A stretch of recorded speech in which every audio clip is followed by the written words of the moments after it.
Xin chào, chào mừng quay trở lại với điều huyền bí của các chương này. Chúng ta sẽ đi ngay bây giờ, qua hết buổi học thứ hai của chúng ta, về việc khám phá phần tiếp theo, phần mà thực sự về chúng ta đã gần như được 2/3 hay 3/4 đoạn đường của tác phẩm trí tuệ. Và chỉ là sự ôn lại nhanh thôi, chúng ta sẽ ôn lại. Hãy cùng ôn lại 17 chương đầu mà chúng ta đã đi qua. Tôi sẽ thực hiện chúng theo thứ tự, từ 1 đến 17.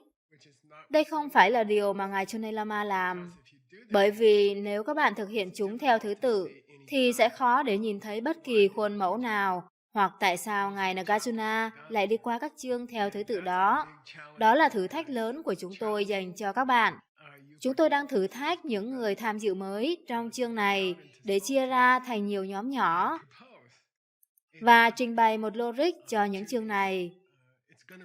Sẽ có 27 chương về trí tuệ, nhưng hãy cùng đi qua 17 chương đầu. Điều mà tôi đã làm là tôi đã lấy ra bản luận giải của Ngài Dalai Lama. Tôi xếp nó lại theo thứ tự. Vì vậy, tôi đã xếp cái không theo thứ của Ngài thành thứ tự. Điều mà bây giờ là không theo thứ tự theo như Ngài Dalai Lama. Và tôi sẽ chỉ đi qua những chú giải của Ngài. Về nội dung của từng chương, tôi sẽ không cố gắng để kết nối từng chương với chương kế tiếp. Bởi vì đó là công việc của các bạn, được chứ? Tôi đang mong đợi điều mà các bạn sẽ đưa ra. Bởi vì điều đó sẽ có ích cho tôi nghĩ vậy. Tôi đã luôn tò mò về câu hỏi này trong một thời gian dài. Tôi cũng thử thách đội Mixnus, những người đã học cách để phiên dịch.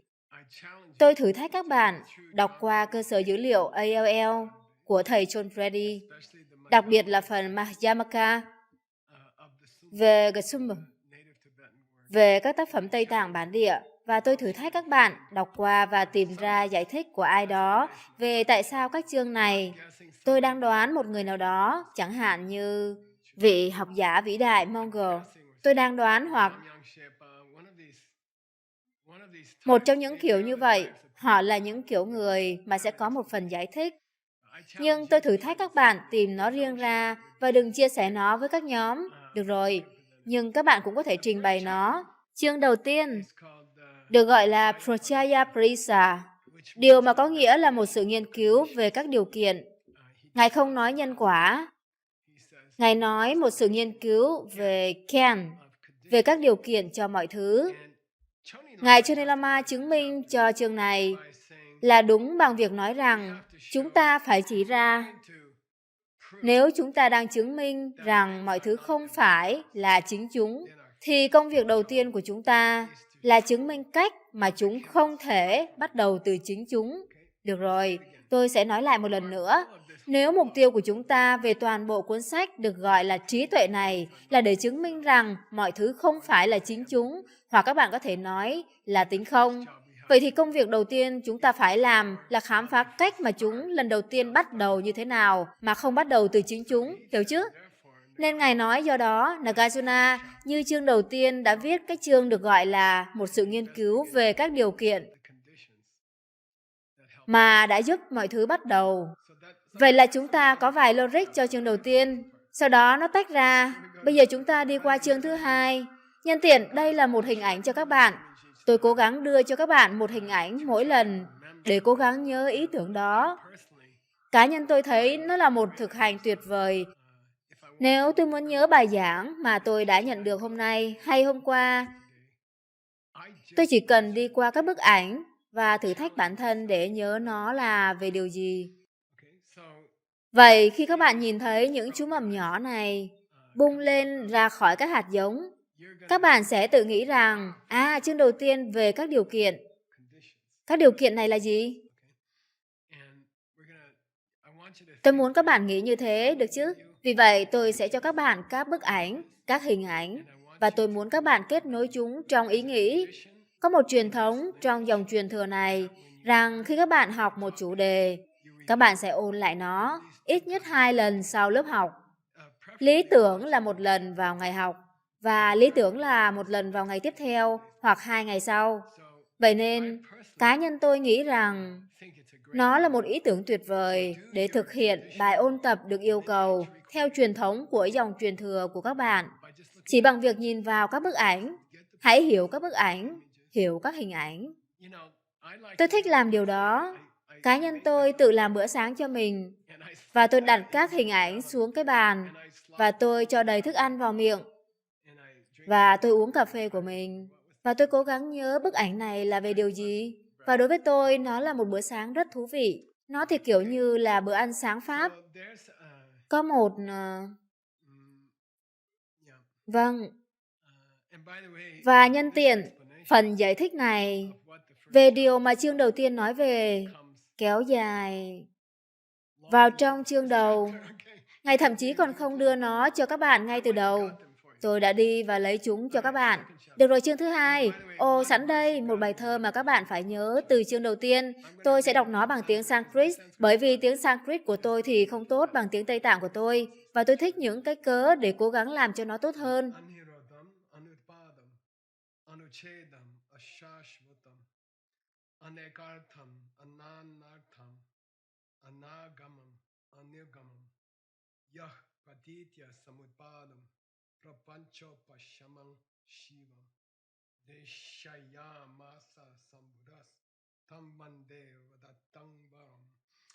Được rồi, và đó là tiếng Sanskrit. Về các dòng mở đầu của tác phẩm trí tuệ thì cực kỳ nổi tiếng. Và tôi nghĩ đáng để nhìn vào chúng. Hãy để tôi nói chúng bằng tiếng Tây Tạng.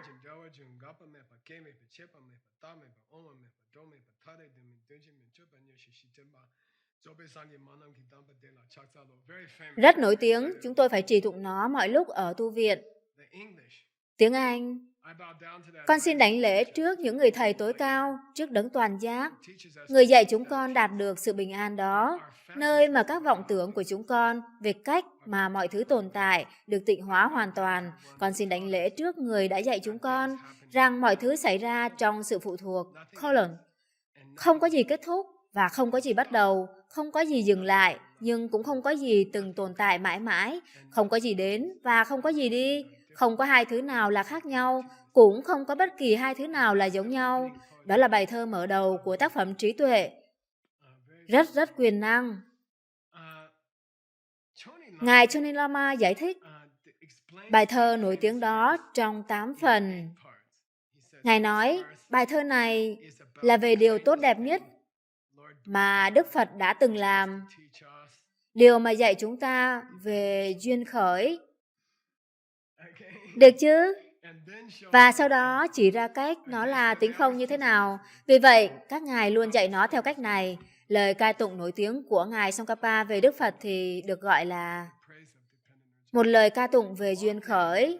Tên dài là một lời ca tụng về Đức Phật, bởi vì ngài đã dạy chúng ta về duyên khởi. Điều mà nhấn mạnh mọi thứ đến từ đâu. Nó không nhấn mạnh điều mà nó không phải là. Nó nhấn mạnh nơi mà nó đến từ. Trong nhà bếp hả? Người chồng của các bạn la mắng bởi vì các bạn đã la mắng các con của mình. Điều mà phần nào đó hữu ích hơn việc nói rằng chồng của các bạn đang không đến từ bất kỳ nơi đâu cả. Ý tôi là các bạn đang nhận định anh ấy đang đến từ đâu. Ngài Choni Lama giải thích 8 mô tả đầu tiên này trong những dòng mở đầu mà nó đáng giá để đề cập trong chương đầu tiên. Chúng ta sẽ đi qua các chương khác nhanh hơn để chúng ta có thể hoàn thành việc này đúng thời gian. Khoảng 3 giờ 50 hay khoảng đó. Vâng, được rồi. Một thứ gì đó không bao giờ có thể kết thúc, theo nghĩa không còn tồn tại một cách nhanh chóng theo từng khoảnh khắc. Duyên khởi không bao giờ có thể kết thúc, theo nghĩa chớp nhoáng biến mất. Nó không bao giờ có thể bắt đầu, theo nghĩa mang đặc tính riêng của chính nó. Vậy hãy nghĩ về những thứ bắt đầu, về việc có được cái tên của chúng. Một khi một thứ gì đó bắt đầu, một khi một nhân viên mới làm việc tại một công ty trong vài ngày, họ nhận được một chức danh và họ tiếp nhận danh tính của họ, bình thường. Được rồi, hãy nói về một thứ gì đó không bao giờ có thể dừng lại, như là dòng chảy đã tồn tại cho đến nay, đã gián đoạn. Vậy dòng chảy mà trong đó một đối tượng tiếp tục. Tôi đang nghĩ về những chiếc xe đạp. Và rồi cuối cùng chiếc xe đạp đó tan rã ra, nhưng đã có một dòng chảy của danh tính mà nó đã có, và sau đó nó đã dừng lại. Đó là điều thứ ba. điều mà không xảy ra từ chính nó, như là tính không của chính nó. Không có gì tồn tại mãi mãi, mà có nghĩa là một thứ gì đó mà không thể bị hủy hoại. Không có thứ gì đã từng có thể đến từ đó tới đây, hoặc đi từ đây tới đó, từ phía và bởi chính nó, mà không có một nghiệp tham gia vào. Tiếp theo, hai thứ không bao giờ có thể khác biệt với nhau. Ngài Dalai Lama nói, chẳng hạn, việc chiếm các không gian khác nhau. Chúng cũng không bao giờ có thể giống nhau, theo nghĩa chiếm cùng một không gian. Đó là những chú giải của Ngài trong chương đầu tiên. Về cơ bản, hãy ghi nhớ Pratyaya Parisa, một sự nghiên cứu, một sự điều tra về các nguyên nhân hoặc các điều kiện mà mọi thứ đến từ đó. Chương 2, Ngài Dalai Lama mô tả nó theo cách này. Và đừng quên, tôi đang giải thích ý Ngài không theo thứ tự. Tôi đang trình bày ý Ngài Dalai Lama không theo thứ tự. Ngài nói, một khi bạn nghe rằng một người không có bản chất của chính họ, bạn có thể bắt đầu tự hỏi họ đã đến kiếp sống này như thế nào và họ rời khỏi kiếp sống này như thế nào nếu họ không tồn tại từ chính họ. Nếu người đó không tồn tại theo cách nào đó, thì họ đến kiếp sống này như thế nào và họ rời kiếp sống này như thế nào. Vậy chương 2 được gọi là một sự nghiên cứu về việc đi và đến. Một sự nghiên cứu về việc đi và đến. Cụ thể là liên quan đến cách một người rời bỏ kiếp sống cũ của họ và đi vào kiếp sống mới của họ. Nếu họ là tính không, vậy thì ai là người tạo ra việc chuyển tiếp? Đó là chương tiếp theo. Đừng quên công việc của các bạn là nói, điều đó liên hệ như thế nào đến các điều kiện? Chương thứ nhất. Đó không phải là vấn đề của tôi. Đó là vấn đề của các bạn. Các ví dụ mà Ngài đã đưa ra, hình ảnh, nếu các bạn nhớ là bàn chân, và chúng ta đang cố gắng tìm phần nào của bàn chân các bạn thì đang đi, và phần nào của bàn chân các bạn đã đi rồi. Khi nào các bạn đã đi qua nửa bước? Đâu là ranh giới giữa phần bàn chân đã đi qua đoạn đường và phần nào của bàn chân vẫn đang đi? Phần nào của bàn chân đã đi qua đoạn đường? Khi các bạn bước một bước chân, phần nào của bàn chân đang bước đi và phần nào của bàn chân vẫn chưa hạ xuống và bước đi? Tôi đã làm việc chăm chỉ và tìm thấy được hình ảnh này. Chúng ta đã bị lạc lối trong câu hỏi đó khá lâu rồi, và tôi sẽ không đi sâu vào nó. Thách thức của các bạn là gì? Chương thứ nhất là mọi thứ đến từ các điều kiện của chúng như thế nào. Chương thứ hai tập trung vào cách mọi người đến từ kiếp sống trước và đi vào kiếp sống hiện tại như thế nào. Và bây giờ, các bạn đang hỏi câu hỏi này về việc ai là người đến và đi? Phần nào đến và đi? Được chứ? Đúng chứ? Vậy đó là vấn đề của các bạn. Các bạn sẽ kết nối tất cả các chương này. Được rồi. Chương tiếp theo. Bây giờ tôi sẽ nói về chương 3, 4 và 5. 3 chương này đi chung với nhau. Chúng có liên quan với nhau. Đừng cố gắng giải thích chúng một cách riêng lẻ. Được không các bạn? Đội nhóm của các bạn, hãy luận giải chúng cùng với nhau. Bởi vì cũng như nếu các bạn phải ngồi và giải thích sự liên kết giữa 27 chương, các bạn sẽ bị đau đầu. Có những nhóm cụ thể trong 27 chương mà có liên quan với nhau theo bất kỳ logic nào. Theo bất kỳ logic đạo Phật nào, được chứ? 3 chương tiếp theo là 3, 4 và 5. Chương 3 là sự nghiên cứu về các năng lực, chủ yếu là các năng lực giác quan, mắt, tai, mũi, lưỡi, da, nhưng cũng có các năng lực khác như tính đực, tính cái, trạng thái tâm lý, trí năng. Những năng lực này là chủ đề của chương thứ 2 của Abhidhamma Kosa. Còn các thành phần của một người thì sao? Về các năng lực giác quan của một người thì sao? Chương 3, chương 4. Còn về các uẩn hoặc 5 phần khác nhau của một người thì sao? Chương 5. Còn về các nguyên tố kinh điển thì sao? Tạo nên một Sachumelung, đất, nước, lửa, gió. Thỉnh thoảng họ thêm ý thức. Và trong thuốc, bạn thêm gỗ vào. Đừng hỏi tôi tại sao. Được chứ? Vì vậy, bộ ba này là những phần tiêu biểu cho những người mà Đức Phật đã bao hàm trong những bài giảng Abhidhamma vì diệu pháp, mà có nghĩa là lần nào trong số 3 lần chuyển pháp luân. Lần chuyển pháp luân đầu tiên không phải điên rồ khi nói về các năng lực giác quan của một người, các bộ phận của một người và những yếu tố tạo nên cơ thể vật lý của họ. Những năng lượng điển hình mà chúng ta gọi là lực hấp dẫn, hoặc quán tính, hoặc entropy, những thứ giống như vậy. Chúng thể hiện những ý tưởng đó thông qua những cái tên như nước, gió, nhưng chúng không đề cập đến điều đó. Chúng không đề cập đến nước vật lý. Chúng đề cập đến những năng lượng của thế giới tự nhiên. Nó là điều tự nhiên khi Ngài Nagarjuna luận giải 3 chương đó kiểu như là một khối chung. Nếu các bạn đang nói rằng mọi thứ thì trống rỗng và rằng không có thứ gì tồn tại từ chính nó và không có thứ gì là chính nó, thế thì tại sao Đức Phật lại mô tả cụ thể như vậy? Những bộ phận cụ thể này của một con người trong suốt lần chuyển pháp luân đầu tiên, Ngài đã sai sao? Ngài đã không tỉnh táo à? Tại sao Ngài lại dạy nó theo cách đó? 3 chương đó khám phá những bộ phận đó của một người. Bây giờ chúng ta đã có 1, 2, 3, 4, 5, không có sự liên kết rõ ràng giữa 1 và 2, hoặc 2 với 3, 4, 5. Và đó là vấn đề của các bạn. Yeah. Nhân tiện, đây là bức ảnh của tôi dành cho chương 3, 4 và 5. Lần nữa, tôi đang cố gắng kết hợp các chương bởi vì các bạn sẽ ru ngủ học viên nếu các bạn cố gắng mô tả 27 sự liên kết. Cố gắng để... Tại sao Ngài Nagarjuna không viết 5 chương, 6 chương? Chúng ta không biết, nhưng thông thường các bạn không nhồi quá tải vào một học viên với 27 cái logic. Tại sao những chương đó đi như vậy? Gộp chúng lại với nhau. Đối với tôi, đây là chương 3, 4 và 5, và đây là tất cả các bộ phận của một chiếc xe hơi.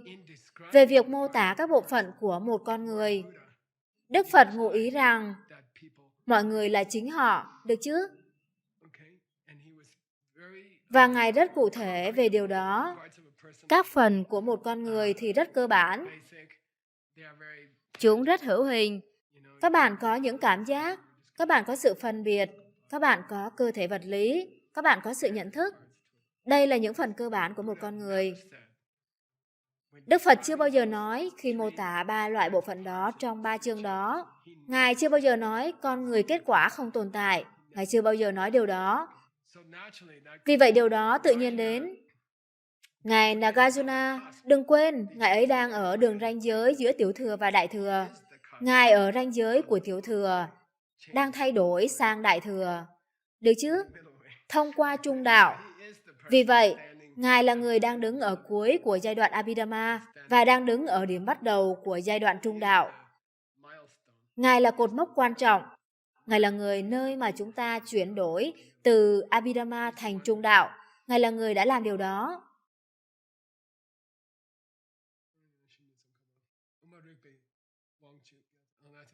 Ồ, đó là một cái khác. Được rồi. Vì vậy các bạn có một... hãy nói về chương 6 và 7. Tôi đề nghị gộp chương 6 và 7 lại với nhau. Ngài Chonei Lama làm điều đó. Và tại sao? Ngài bắt đầu logic của mình với một câu hỏi. Và tôi lặp lại. Logic của Ngài thì không theo thứ tự. Vì vậy, Ngài thì kiểu như... vậy thì có lẽ một ai đó sẽ nghĩ cho rằng chúng ta có cảm xúc, chẳng hạn như ham muốn. Và bởi vì chúng ta quan sát mọi thứ trong 3 giai đoạn của sự bắt đầu, dừng lại và hiện hữu. Và chúng ta cũng nhìn thấy những giải thích về mọi thứ được kích hoạt bởi nghiệp. Điều mà chúng tôi sẽ nói sau này. Không phải chúng ta có thể nói chúng có một bản chất sao? Không phải các cảm xúc có một bản chất sao? Không phải các cảm xúc tiêu cực cụ thể sẽ kích hoạt kiếp sống tiếp theo của các bạn sao? Không phải chúng có một bản chất sao? Chúng phải có một bản chất. Vì vậy chương 6 là một sự nghiên cứu về ham muốn và người cảm thấy ham muốn. Chương 6 được gọi là một sự nghiên cứu về cảm xúc của ham muốn và người có cảm xúc đó trong tim của họ. Chương 7 là một sự nghiên cứu về sự bắt đầu, hiện hữu và dừng lại, và chúng ta đã có một sự tạm dừng, đúng không? Vì vậy tại sao ngài Nagarjuna lại nhảy từ ham muốn đến việc bắt đầu, hiện hữu và dừng lại? Sự liên kết này là gì? Tôi hiểu rằng ngài Chonai Lama muốn gộp chương 6 và 7 lại với nhau. Tại sao? Ngài nói rằng không phải chúng có bản chất nào đó của chính chúng sao? Nhưng tại sao Ngài lại gộp chúng lại với nhau? Lý do của Ngài có thực sự mạnh mẽ không? Đó là vấn đề của các bạn. Làm cách nào mạch chuyển từ sự thảo luận về các bộ phận mà thuộc về dạng cụ thể hơn và không nói về tính không? Đó là vấn đề của các bạn. Các bạn phải tìm ra nó. Tôi đang cho các bạn phần chứng minh của Ngài Chonai Lama dành cho riêng các chương hoặc các nhóm nhỏ của các chương mà không theo thứ tự. Ngài trình bày nó ra, không theo thứ tự. Được rồi, cái tiếp theo. Ồ, nhân tiện đây. Nếu các bạn muốn đọc lại chương 6 và 7 về sự bắt đầu, hiện hữu và dừng lại, và ham muốn mà có vẻ như là cái cảm xúc mà kích hoạt sự tái sinh, hoặc kích hoạt một sự chuyển tiếp qua những kiếp sống của các bạn, sự tái sinh, được chứ?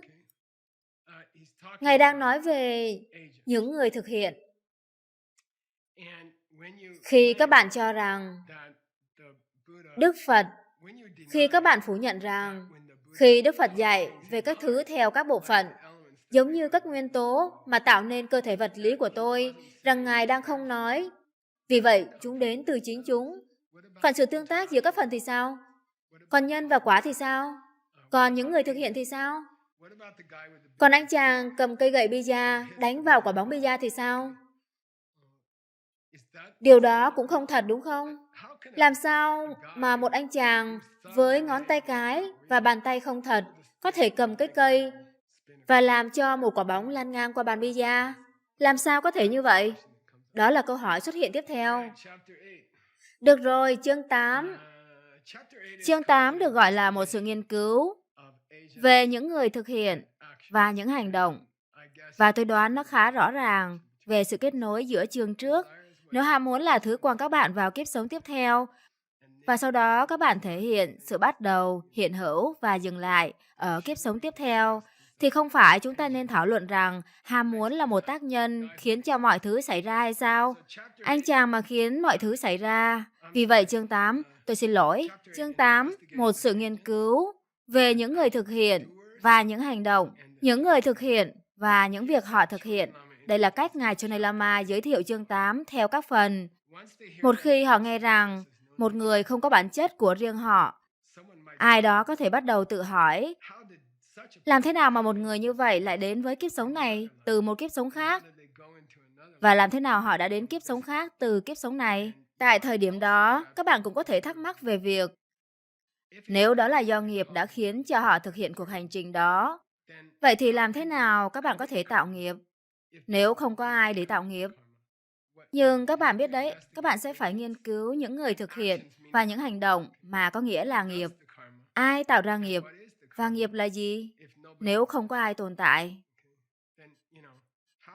Làm thế nào mà một cây gậy bida không tồn tại lại có thể làm quả bóng lăn ngang qua bàn theo một cách mà không tồn tại? Đó là chương 8, các bạn hiểu không? Chúng ta đang qua một nửa phần ôn tập của chúng ta.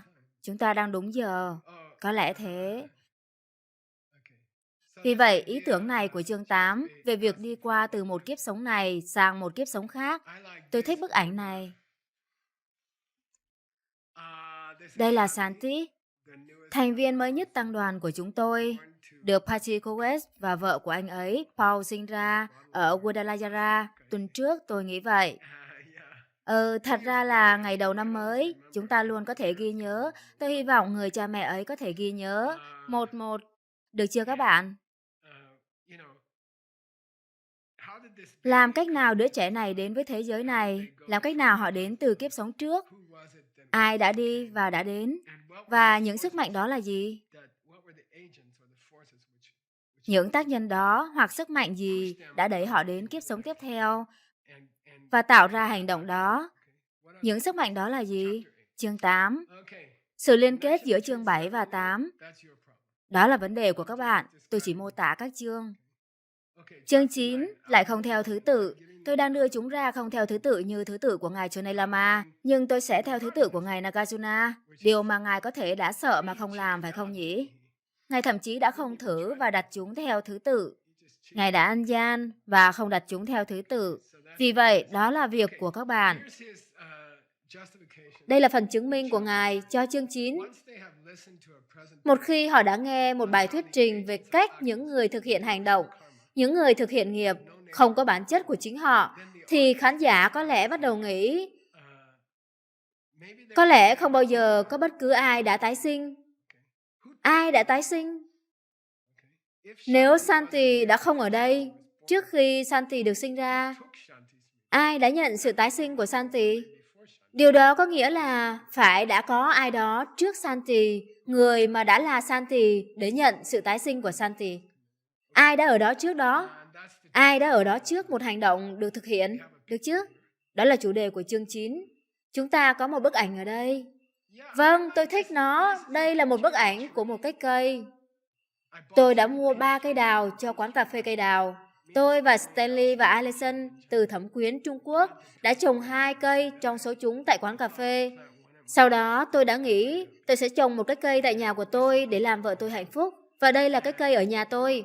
Nó đã sinh sôi ra nhiều quả đào đẹp trong năm đầu tiên. Câu hỏi đặt ra là ai đã ở đó trước đây? Nếu các bạn nghĩ về nó là một câu hỏi thú vị. Santi đã tái sinh đúng không? Không. Santi đã không tái sinh bởi vì Santi đã không ở đó trước khi Santi đã ở đó. Vì vậy ai là người đã tái sinh? Ai đã nhận sự tái sinh của Santi? Các bạn hiểu ý tôi phải không?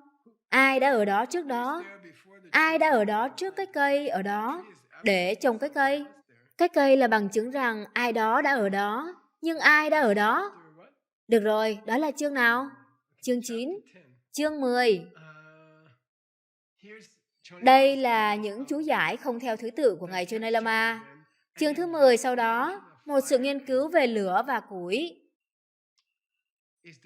được nhằm phủ nhận một phép ẩn dụ cụ thể nào đó mà mọi người đã sử dụng để cố gắng chứng minh rằng một người mà mang các bộ phận khác nhau của một con người khi tái sinh đã có một vài bản chất của chính họ. Santi có một vài. Santi, người đã có cơ thể và tâm trí. Khi cậu bé ra đời từ Paul, cậu bé đã có một vài bản chất của chính cậu bé. Hoặc cậu bé có lẽ đã không thể có cơ thể. Các bạn hiểu chứ? Một ai đó đã phải ở đó trước đó, và những trường phái không phải đạo Phật cố gắng giải thích nó bằng ẩn dụ về lửa và củi. Thực sự, chương 10 là những người khác. Vì vậy, đó là điều quan trọng để biết. Ẩn dụ về lửa và củi này đang đến từ những người khác. Ngài Nagarjuna đề cập đến nó chỉ để đánh bại nó. Bây giờ với họ, lửa và củi là gì? Điều đó thật khó và tôi sẽ giải thích nó. Sau đó các bạn phải tìm ra tại sao nó lại xuất hiện sau chương 9. Vì vậy, chương 10, trong ví dụ, trong ẩn dụ, được đưa ra bởi những trường phái không phải đạo Phật về những tác nhân và những hành động. Tác nhân là củi, không phải là người đã tạo ra ngọn lửa. Vì vậy, khi các bạn đọc chương thứ 10, tôi khuyến khích các bạn ghi nhớ tác nhân, thứ mà đã có trước ngọn lửa, mà đã làm ngọn lửa xảy ra là củi. Củi đã có trước. Các bạn đặt củi ở đó, đốt nó lên, và sau đó củi tạo ra lửa. Họ nói đó là cách các bạn có thể giải thích ai đã tái sinh, hoặc điều gì đó tương tự vậy. Họ nói điều đó. Hoặc họ nói kết quả đã hiện diện trong nguyên nhân. Ngọn lửa đó đã ở trong củi và nó được hiển lộ ra. Đây là Sankhya. Đây là những trường phái lớn khác khi ngài Nagarjuna còn sống. Được rồi. Đây là ví dụ lửa và củi. Chỉ cần nhớ chúng ta đang nói về lửa trong trường hợp này như là một tác nhân, xin lỗi củi. Khi đó, ngọn lửa như là việc làm hay hành động mà nó thực hiện. Chúng ta nói ví dụ của họ về lửa là bị sai. Vì vậy, đừng quên chúng ta đang không trình bày hệ thống của chúng ta. Chúng ta đang trình bày về một hệ thống sai lầm trong chương 10. Được rồi.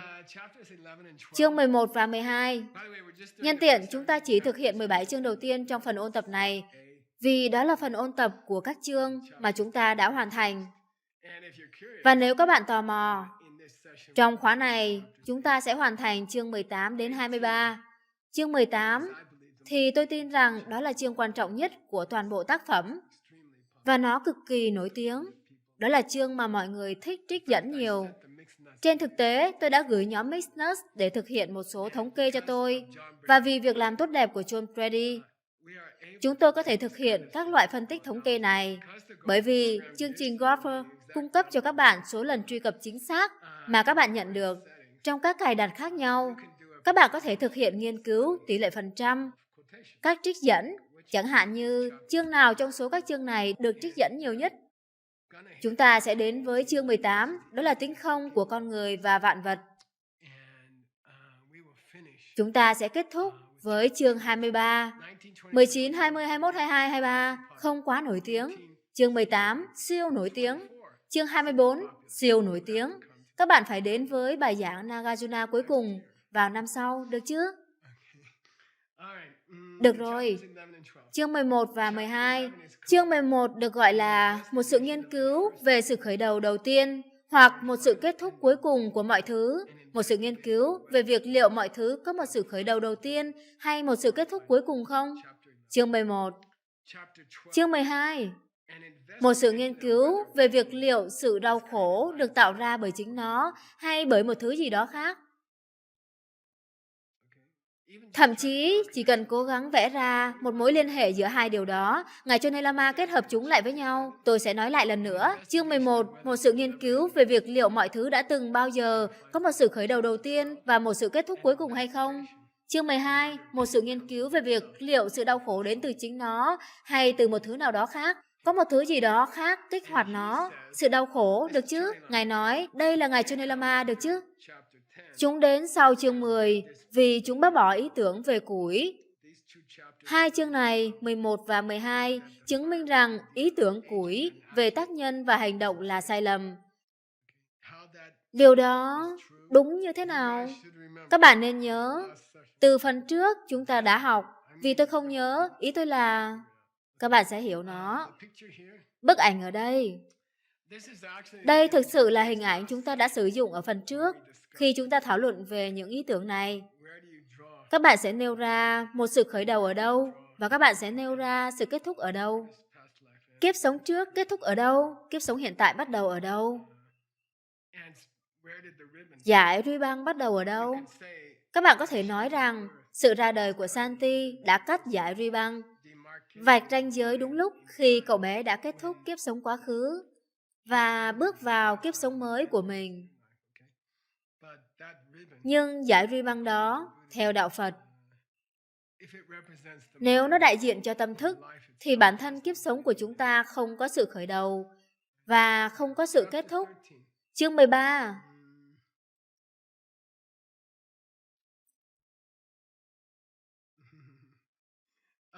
Được rồi, đây là phần giới thiệu.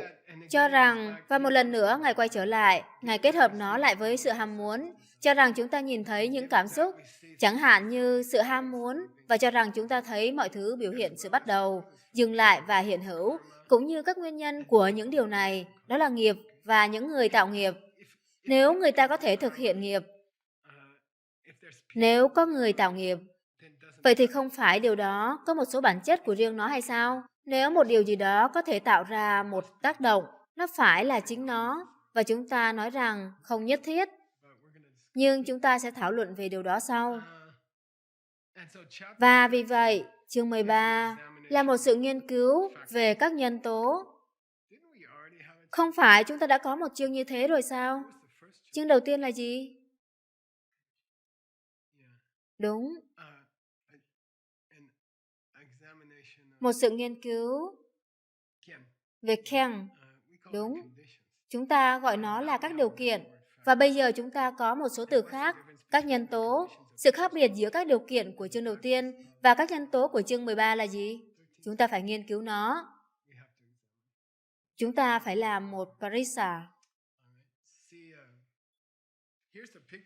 Đây là bức ảnh từ phần trước mà chúng ta đã học. Chúng tôi đã chọn bức ảnh này. Đây thực sự là một minh họa cho một khái niệm từ chương 13 về mối liên hệ giữa lừa đảo và nói dối. Sự lừa đảo và nói dối. Đó là ý tưởng về ảo ảnh, về những thứ không giống như chúng có vẻ là. Có thật sự là bất cứ ai lừa đảo các bạn nhất thiết phải nói dối các bạn không? Mọi thứ có nói dối chúng ta không?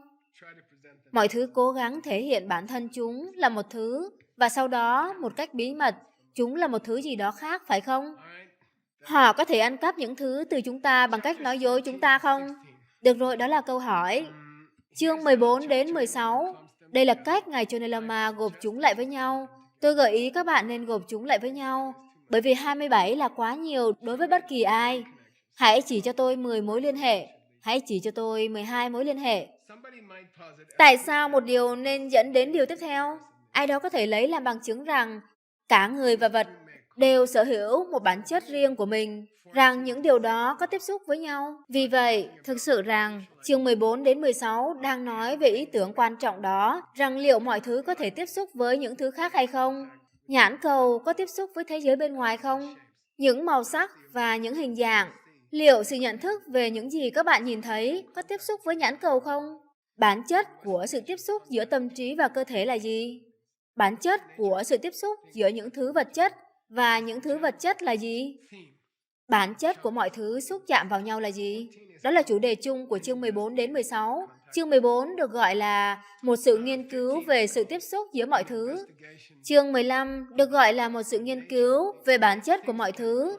Nếu mọi thứ có thể tiếp xúc với nhau, thì chúng phải có một bản chất riêng biệt. Nếu chúng có thể chạm vào nhau, điều này có nghĩa là chúng đã tách biệt trước khi chúng chạm vào nhau. Nếu chúng đã là cùng một thứ, chúng không thể tiếp xúc, phải không?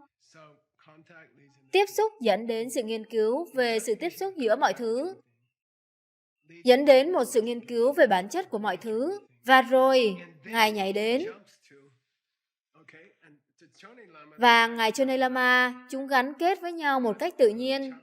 Nhưng chương 16 là một sự nghiên cứu về sự trói buộc và tự do khỏi sự trói buộc. Loại tiếp xúc khác có thể là sự tiếp xúc của cái còng tay. Được chứ? Được rồi. Vì vậy, bằng cách nào đó, cả ba điều đó phải gắn kết với nhau. Được chứ? Điều đó tùy thuộc vào các bạn để tìm ra nó. Tất cả ba. Tiếp xúc.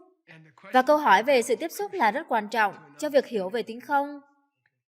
Làm thế nào một thứ có thể chạm vào một thứ khác? Đây là một bức ảnh. Ý tưởng ở đây, và tôi không biết liệu tôi đã có nó rõ chưa, rằng điều gì khiến cô ấy tiếp xúc với tiền. Giống như tất cả chúng ta đều thích tiếp xúc với nhiều tiền hơn, đúng không?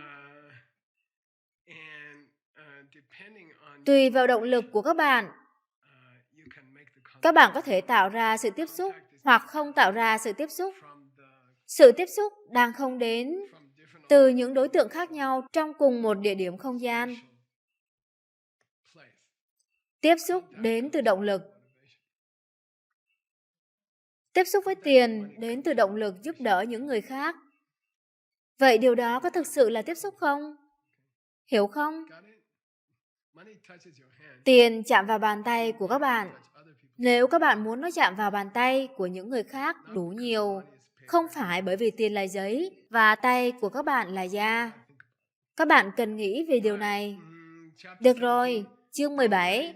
Đừng lo lắng, đây là chương cuối của ngày hôm nay.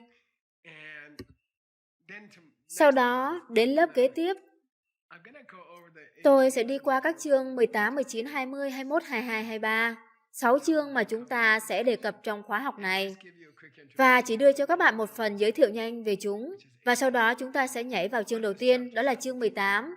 Chương 17 đề cập đến điều gì? Một người nào đó nói đến vòng luân hồi, một chu kỳ đau khổ. Điều mà trong nhà bếp là gì nhỉ? Người vợ la mắng lại. Tôi không ngu ngốc, anh mới là ngu ngốc. gieo trồng những hạt giống mới, bước vào phòng ngủ để ra khỏi nhà bếp, va vào với những đứa trẻ không ngoan, mà đến từ những hạt giống chỉ trích người chồng của cô ấy la mắng những đứa trẻ, cô ấy quay lại nhà bếp, và chồng cô ấy đã la mắng cô ấy, và sau đó cô ấy la mắng lại. Đó gọi là một vòng luân hồi nhỏ, một chu kỳ nhỏ. Các bạn có thể có một vài thứ đang diễn ra trong căn nhà của chính mình vào bất kỳ thời điểm nào.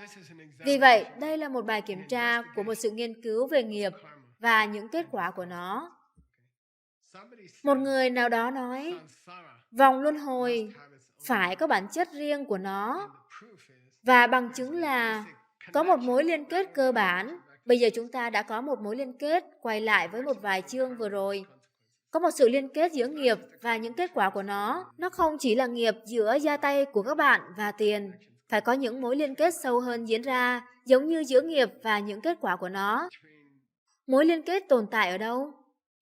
Giữa việc tặng một ai đó tiền để giúp họ và lấy lại tiền về. Điều gì tạo ra sự tiếp xúc giữa da tay của các bạn và tờ tiền? Hay những đồng tiền mà tạo ra tiền trong tài khoản ngân hàng của các bạn hôm nay? Ai đã tạo ra điều đó? Ai đã tạo ra sự liên kết giữa việc hào phóng và lấy nhiều tiền về? Ai đã tạo ra sự liên kết đó? Sự liên kết đó đã đến từ đâu? Điều đó phải là sẵn có. Nó không giống chúng ta tạo ra. Nó không giống như các bạn phải tạo ra sự liên kết đó đầu tiên, và sau đó nghiệp hoạt động. Bằng cách nào đó, nó luôn ở đó. Vì vậy, điều đó có nghĩa là không có ai đã tạo ra nó, đúng không? Không. Được rồi, và nhân đây, tôi muốn chỉ ra rằng khi Ngài thảo luận trong chương thứ 17 đó, sự liên kết giữa nghiệp và những kết quả của nó, Ngài chọn một nghiệp thú vị, Ngài chọn một nghiệp tích cực, nghiệp mà tôi nghĩ là tốt. Tôi đã nghĩ các bạn sẽ thích nghe bài thơ này.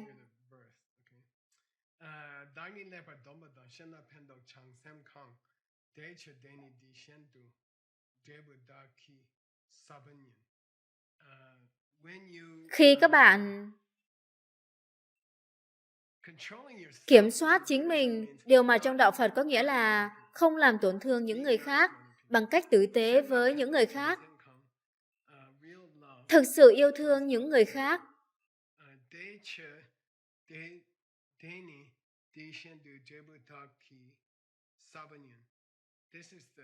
Đây là những hạt giống để có một kết quả là hạnh phúc, và thậm chí sẽ qua nhiều kiếp sống. Ngài thực sự tập trung vào bức ảnh kế tiếp, bức ảnh cuối cùng. Ngài tập trung vào điều mà Ngài gọi là nghiệp trắng thuần khiết. Vì vậy, trong chương thứ 17, khi Ngài thảo luận những sự liên kết tự tồn tại, phải không? Liên kết mà Ngài chọn là liên kết giữa sự tử tế và niềm hạnh phúc, sự tử tế với những người khác và niềm hạnh phúc cho chính mình.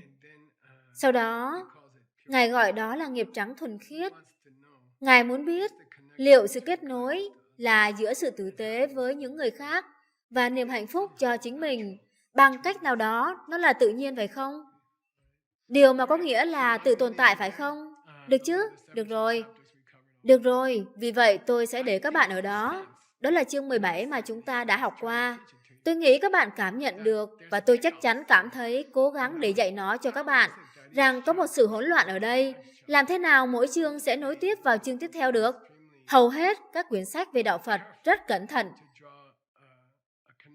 khi nêu ra một sự kết nối giữa mỗi một chương kế tiếp. Quyển sách này thì không. Quyển sách này không làm điều đó. Trí tuệ không làm điều đó. Chúng ta sẽ phải làm điều đó cho chính chúng ta. Có lẽ Ngài Nagarjuna đã dự định chúng ta phải chiến đấu thông qua bài tập này để thực sự hiểu về tính không. Gặp lại các bạn trong lớp sau. Yeah!